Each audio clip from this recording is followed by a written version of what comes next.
Yeah, we're live. Hello, everyone, and welcome to the third installment of Policy Metrics webinar series, Humans of Public Policy. Today, we have a very special guest with us, Ms. Kangshri Agarwal. She's a LAM Fellow. She works as a Senior Associate at CPR and as a founder of NITRI organization. Welcome, ma'am. Before we start with the interview, I would just like to announce a few housekeeping rules. The interview will continue for something around 20 to 25 minutes, and then we will take up audience questions. If you have any comments, any questions, anything you would like to ask, ma'am, please do write them in the chat box, and we will take them. All right.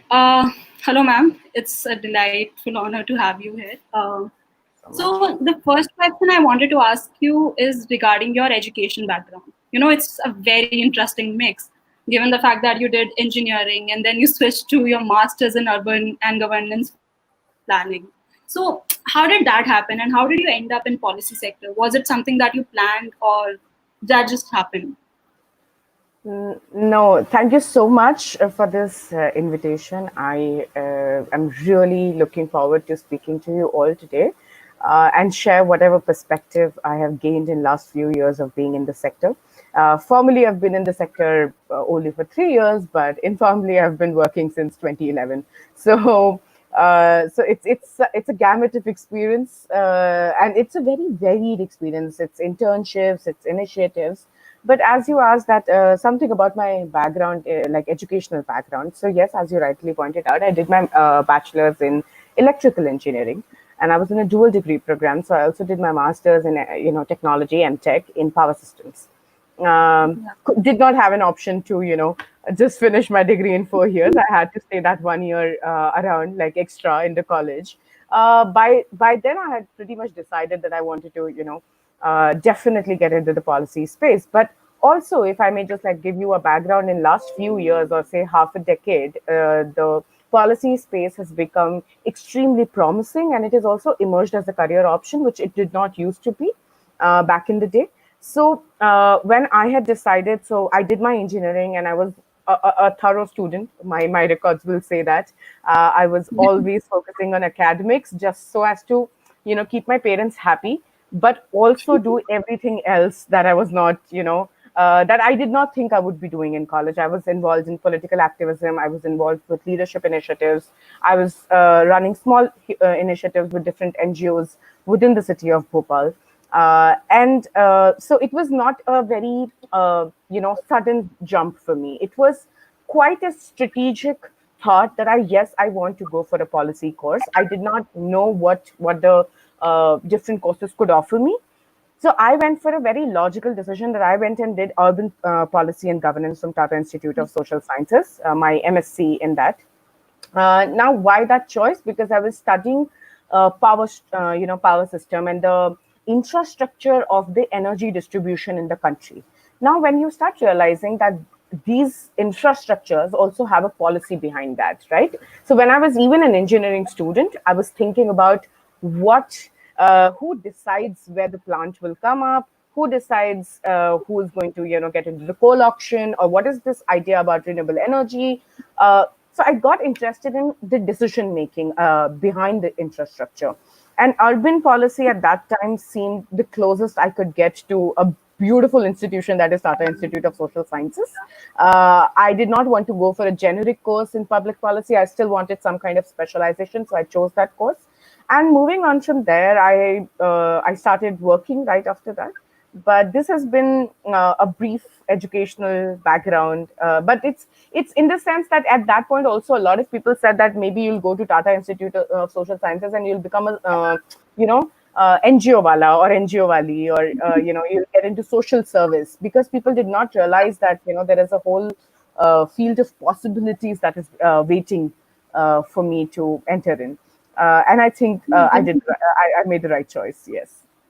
Yeah, well, you did become like a NGO Ali because you have NITRI organization. Would you like to like briefly talk about the genesis of it, because it seems like an interesting story. Okay. So to talk about NITRI Foundation, I don't know if it's still like NGO Valley or not. It's more with the idea that aligned with the genesis of the organization is a constant struggle that you I was a LAMP fellow, right? I was working with multiple politicians, and that gave me an insight into the disbalance, the gender disbalance that is in the political space, right? And the simple thought, I think, behind every good work, there is a simple thought, and it was that, why are women not in politics? And my research began because I'm a researcher, I'm a trained researcher. So my research began that, oh, are there organizations which are supporting it? How to become a politician if you do not come from a certain background? How to facilitate my own political career was my question. But at that point, I was like, I don't even know whether I want to get into politics at this point, but I do know that women do want to get into politics. It's not something that we are not interested in. And that led me to do my research for about 1 year. I was doing an organization landscaping as to what is being done, not only nationally but internationally. And then I felt a dire need to start something in training and capacity building of women at the grassroots who can rise up the ladder in the political career. Right now, they come in as sarpanches and mukhyas, and at the most lowest level, but the most important level of democracy, which is the PRIs and the ULBs. So we thought that why don't we work with these women and look at where can we fill the gaps. And it is not me who's filling the gaps. I'm also very thankful to the support system I've gotten in terms of my own network, in terms of the people who are ready to support the cause, that they come on board with us, and we try to fill these gaps, understand the issues also better. Uh, so that's the genesis of Netri. Yeah. Yeah. Yeah, so actually, there's something very interesting you mentioned, like about the disbalance in politics sector, right? So, like from an external point of view, policy sector seems more like balanced in a way. But is that true for even the leadership and the decision-making positions? Because usually when the sector reflects you a very nice, balanced this thing, the decision-making is still somewhere dominated by the dominant gender. So Yeah, the dominant gender, so as to say. Of course, thank you for that interesting point, because see, right now we see that policy is open for as a career to so many people, and girls especially. I see that they are. I get a lot of LinkedIn invites, and just like invitation to talk and connections, and usually there are girls who are asking to get into policy space. I usually get like this disproportionate and in the right way, that girls ask me a lot, and I try to help them out. But the idea is that decision making at in any sector, you start comparing from the corporates to the UNs of the world to the NGOs of the country or of the world. We see that at decision making positions, so women enter the workforce, but there is a very systematic funneling that happens. Okay, so even we were covering this dialogue with respect to women and pandemic, and we saw that in the healthcare industry, a lot of girls come in as midwives and caretakers and nurses, right? But the mom and 75% of them are girls, right? The moment it becomes to women being in the topmost positions, it funnels down to 20-25%, which means that it so the proportion of people entering in a certain sector has sometimes more female, and our labor force participation, by the way, has been falling down tremendously for last in last half decade. It has fallen really low. But at the same time, I see that in policy sector as well, and I'm fortunate that I work with an organization called Center for Policy Research, which is headed by a woman, and I always look up to her.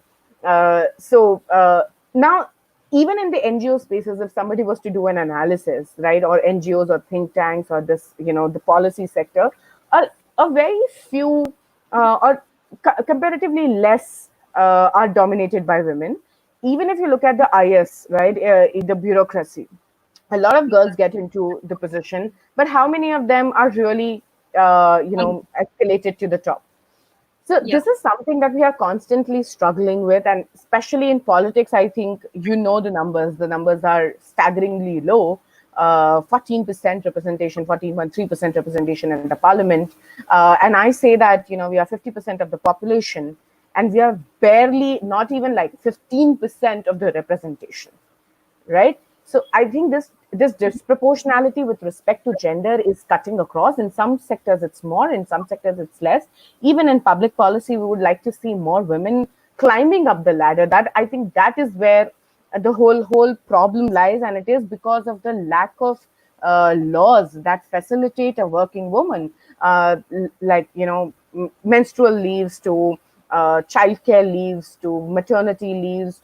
All these things are like a natural progression in a woman's life as she, as a girl becomes a woman, and she sometimes has to take a break in her career, which ultimately perhaps leads to a breakage in that career ladder, and it's just because the system doesn't facilitate that normal process.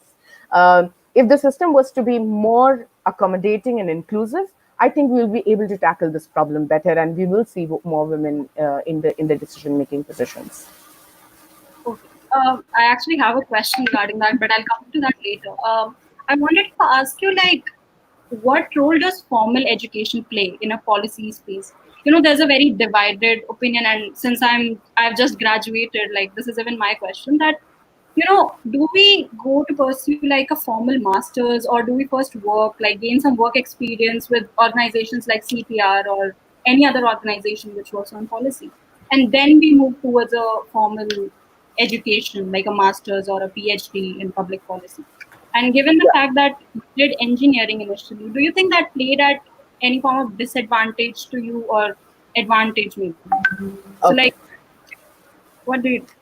So I think the answer depends, and everybody has their own career trajectory. For me, it was absolutely important that right after my engineering, I would say I wasn't sure in myself only that what do I say, and when I apply for a job in a public policy position without a formal education, I don't think that I would have been equally confident after my engineering, because I thought that I needed a formal training. I needed a formal training in research methodology. I needed a formal training in social sciences. It is also because the way engineering courses are structured, as in we do not get a gamut of or a variety of options to choose from. We study the same subjects, same subjects as in relating to sciences and relating to engineering. We are limited to that, right? And we have like barely any involvement in the political structure because we don't have student unions also. In that sense, I really wanted my gray matter to open up and accept the gray and not work in the binary of ones and zeros, right? And I think engineers aspiring to come into this space should definitely achieve some, or should definitely aspire to get one formal training. It could, sometimes you do not want to say go for a whole master's course, unlike I did. You can go for certificate programs. There are very like good institutions like right now I think ISPP is there, Indian School of Public Policy. There is Takshashila, which has its own great reputation. So one can and should transition to the policy sector after some theoretical understanding, some sociological, anthropological mindset, and this is my own experience. However, then the answer changes depending on if you are if you're a young girl or boy who has studied political sciences or has done economics, Yeah.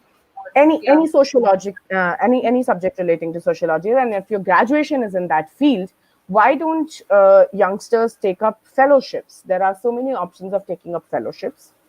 There is LAMP, there is Teach for India, there is Gandhi Fellowship, there's India Foundation. So, like, India Fellow, India Foundation. So, you have multiple fellowships in the country that are offering you that bridge between becoming a policy professional and coming right after you're out of your educational setup or an educational institute. So it's kind of a bridge that will help you explore, that will also kind of train you in some kind of, how do I say, a hard skill, which is implementation oriented. So I think that's a good bridge to have.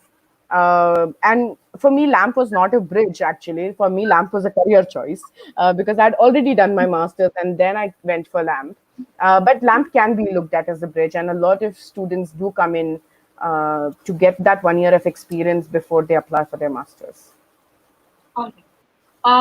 Another question I just wanted to ask you, like, given the fact, like, in the backdrop of COVID, since the nature of work has changed, like the whole debate around the maternity leave, and women working in the sector, and more in general, like corporates have laid off a lot of people. So, how do you think, like, will there be a transition in the sector? Can we expect some kind of change in the age group of the people coming into the policy sector, or the kind of people coming, will people be more inclined? And there's a general mindset which has changed, like the kids who are looking for lakhs of packages, now they're just changing towards ki, haan, theek hai, let's just go and do something which is more low paying but still sustainable and safe option in a way. And policy Oh, sector is in a way like people continue with the jobs for a long okay, time. interesting. Interesting. So, see, right now, let's understand the market. Okay, what's happening? You will see that I, in my personal observation, saw that a lot of these, organizations, which are public policy oriented organization or think tanks and NGOs, had one or two positions opened during the COVID times. They were also looking sort of for people who were coming with a certain experience, which means that these positions are not opening for the new entrants. This is I'm just like giving you an analysis of my observation. Okay, so how these positions are being opened for mid-career professionals, people with an experience of say 3 years, 4 years, 5 years, even 10 years, to that limit. And at the same time, if you want to look at the corporate has done a lot of laying off. Yeah. That much of laying off, a lot of big think tanks might not have done. However, small think tanks or smaller NGOs which depend on grants and etc., or they do not have a regular program, or they do not have a regular paying mechanism, they have also laid off, or they have stopped their projects, right, curtailed their projects. This is also going to happen in big NGOs as well, that NGOs or think tanks, whatever you want to call them, that they will, because some of them depends on grants, funds, etc., etc. They will try to curb down a few programs, and wherever there is more demand, they will try to increase positions. But these positions will demand, or the job description will ask for a certain skill set. And this skill set, and now you see that okay, the demand in corporate is going down because people are being laid off and jobs are being cut down. These people who are being laid off are looking for jobs and opportunities, and right now they might not be going so much behind money, but everybody has the anxiety to keep a job. uh, just so to have a job, you need to be employed, even if it is less money. All of a sudden, the COVID has also shown us in the face that you don't need as much money as you get, like the people in the corporate sometimes, right? Unless you have made investments in accordance to that proportional amount of money. But at least for new people, probably money will not matter. What will matter is to have a work experience, have a job, be occupied, because these are really troubling times and you need to keep yourself busy. You need to have work, and you cannot slide down on, or you cannot have a slack in the skills Yeah. that you have. So hence, I think that the public policy sector will have a lot of jobs, but they will come with a certain, upper caps in terms of experience. So new entrants who are looking at getting into the policy sector at this point, who are also finishing their college or graduating, I would suggest that they should get involved with different NGOs and initiatives, maybe on pro bono basis. uh, Yeah. you know it's more like you might not get paid a lot at this point, but you will at least keep building your skills. So in turn, volunteer, uh, you know also keep doing courses on Coursera and etc., so that you can keep up your balance, and then the jobs are back in the market. We hope that happens in in next 2 3 years. At least some jobs come back. But our economy is in shambles anyway. Our economy was in shambles even before the COVID. Our current dispensation, the current government was not in agreement with the analysis that was coming out from most of the economists. But now we know that with COVID, the economy has a slump. Um, so now people need to just hold on to their passion, intern, volunteer, and build on your skills. All right. Yeah, that was actually very interesting. So, like, that's it from my question ends. We'll take up the audience questions, but like before that, is there any specific skill set that you would recommend moving into the policy sector, or any very specific advice that you would like to give to the new kids trying to get into the sector, which is quite difficult now, as you said, but I still. don't have gray hair yet, so I will not give any advice. But I will leave it to people who have that much experience. But what I will say, like the skills that I find of importance are also depending on the sector that you want to get in. Sometimes you want to be an academician. You want to sit back and do a lot of secondary research. Primary research skills set is something very important as well. But some people it is also a very personality oriented skill set, right? Because you have to have that comfort level when you go to the ground and interview hundreds and thousands of people, right? Over the period of time. So but you should have research methodologies as a very good as a foundation for any good work in policy sector. Your research methodology should be good. Your understanding of presentations, and of course to be able to present data effectively, to be able to present data in graphics or in table format is something that all of us always look out for. These are specific skill sets that always come handy, even like they are also sometimes sector agnostic, because if you're a good researcher you can still be in corporate and you can do a good market research also. So the idea is to have good research methodology skills, have good presentation skills that are very important. And if you want and if you're interested, get interested in data analysis kind of tools.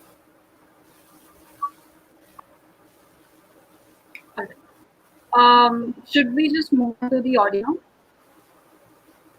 Sorry. Should we move on to the audience questions? Yeah, sure, sure. Oh, okay, all right. So one question that we have is, can you help us understand what are the pros and cons working in the policy sector? Let's Yeah, just take okay, it briefly. I get this a Some lot. of them, but The pros is yeah. that without being in bureaucracy or without finding your founding your own organization or without having to kill your soul to earn money, you can really work for an impact. You can really be uh, you can be satisfied that you're doing some good. You can see your work sometimes getting implemented, sometimes not even getting implemented. But for see, I also think that education has one other purpose to serve, and it is not to get job. Okay, like that is how the capitals and the capitalistic mindset and the markets and the governments want you to think, that your education is only as good as much as it can fetch you the money or fetch you the job. But I think for a human's complete development, a human potential to be completely realized, to understand yourself better. I think public policy is a sector which gives you a reflection of people and people's plight and people's joy and people's desires and needs. So if you want to also understand the world better, if you want to understand yourself better in the process, I think policy is that sector. I'm making it sound too altruistic, but philosophically and fundamentally, I think it solves that kind of a purpose. A lot of engineers I see from IITs and world's best institutes are also moving into policy and political sector because they want to really do something for the country, or they think that they're done with the paychecks and they want to use their skills here now. That's one thing. The other thing pro is that yes, you get to work in different sectors as well. If you're a generalist, if you're not a specialist yet, you get to explore much before you settle on something finally. That is another pro. But the cons are that, okay, one, your jobs are very much grant based, they are very much funding based, you're always in the uncertainty. So the uncertainty that pandemic brought upon us is an uncertainty that you live throughout your life, probably. Sometimes and you cannot expect very lush jobs in terms of paychecks. It will be decent at some point in your career, but it will not be extremely comfortable. That 50 lakhs package that you're thinking about to get by your mid 35 might not happen here. So, so this is, it is between. I'm not asking you to choose between money and passion, though. I think you can still do very well in this sector, because the sector is also, it doesn't have a cap. You can be involved in multiple projects when you gain that experience, and you can find your different ways of incomes at some point. But I think this is an important question to address, because you should never get into the sector thinking, oh, it is also a highly paid sector. It is sometimes not. Sometimes it is also. So it is completely up to your skills and your experience. Okay. We actually have quite a lot of questions. So should I just read all of them to you quickly, and you can address Yeah, whatever you want? And yeah. I'll yeah. make a note. Yeah. All right. So let me know when you're ready. Yeah. So the first question we have is, how do you think India can capitalize on already existing affirmative action policies like reserved seats in state assemblies and panchayats? That is one question. Another question we have is, I guess, somewhat related. How can we ensure larger participation of female, not only in policy sector but also politics? I think you somewhere addressed it along the line. There's another question, which is, what do you think about the think tank space within India, and how is it evolving in the recent year, considering international organizations like Carnegie and Brookings are also coming in the country? And the last question is, the person's written, it's this might be like little digression, sorry. But could you throw some light on how to make your research work more appealing, like a story to the readers? Oh, I like that You question, can take actually. like whichever. No, Yeah. I'll take all of them one by one. So the first question, I think I need more clarification. How do you capitalize on the existing reservation in the state assemblies? Is that what somebody said? Uh, because Yeah, in we the only state have, assembly and okay, we don't have reservation in the state assemblies for women, at least. That's what I know of. So yes, but what? So I'll club the first question and the second question together and say, yes, there is an existing system of reservation for women in politics at the panchayats and the ULBs level. ULBs are urban local bodies. To enhance more women's political representation, both in, like, as somebody asked, not only in policy but politics. Please feel free to come and join hands with Netri. Netri is a non-partisan. It's a small initiative. It is not funded from anywhere. I'm not taking money. I am not paying also. That's also there.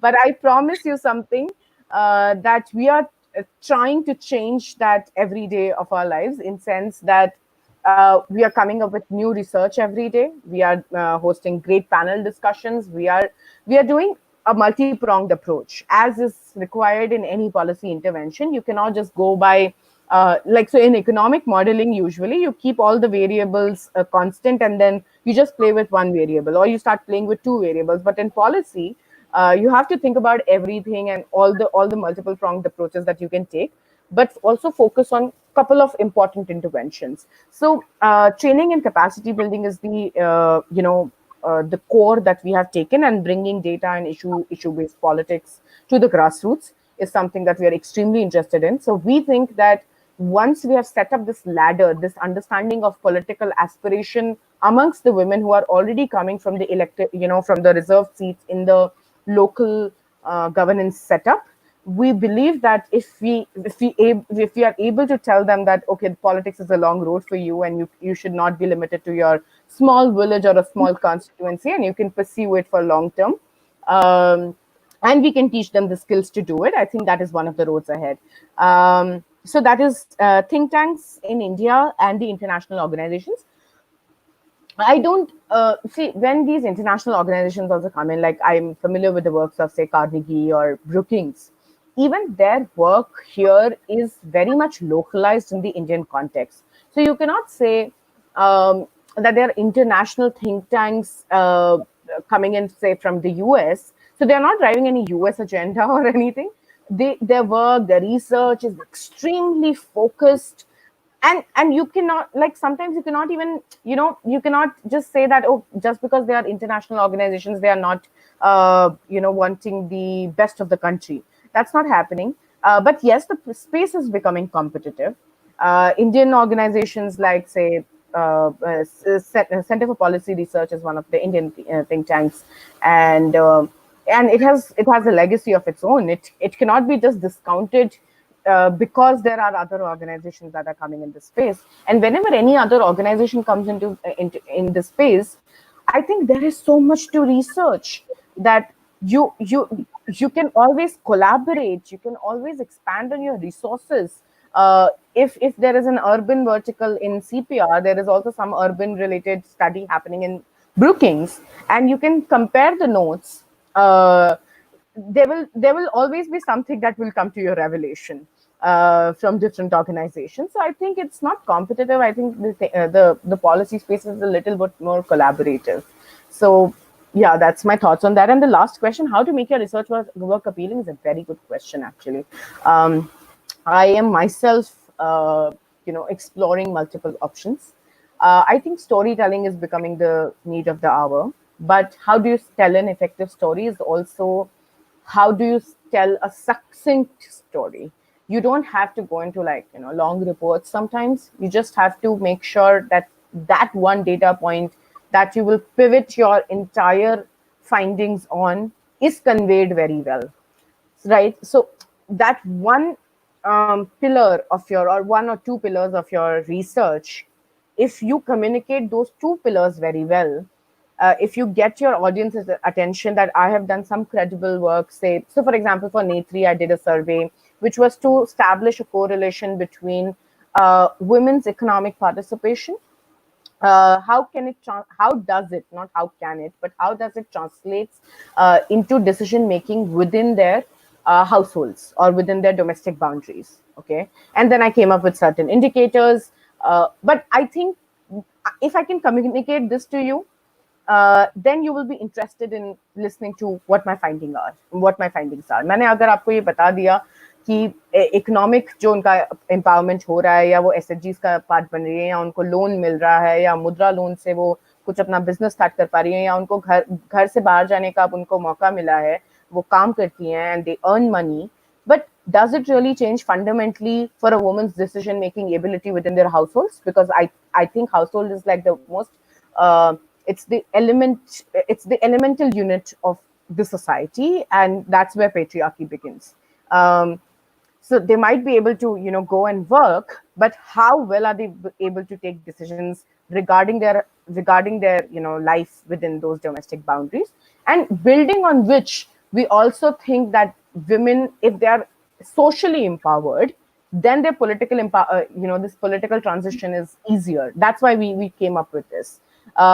A woman might be earning very well, but she might not be politically inclined unless she has a point of view or a decision-making ability within the households, right? This is where we caught the point and we started to explore it, and we are still exploring it, I would say. So if you're able to communicate this, then people get interested in listening to your, the findings of your survey or the findings of your study. So that is one of the ways that you can approach it. So I think I've answered all the questions now. Yeah, I think that's it from the question side. It's 30 minutes dot completed the interview. Is there anything else you would like to share? Anything else you would like to say?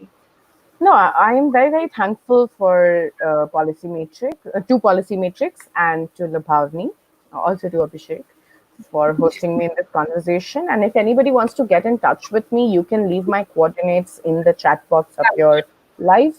You can reach out to me on Facebook, Instagram, Twitter, on my email ID, whatever works best for you. And anybody who's interested in women in politics, give me a high five.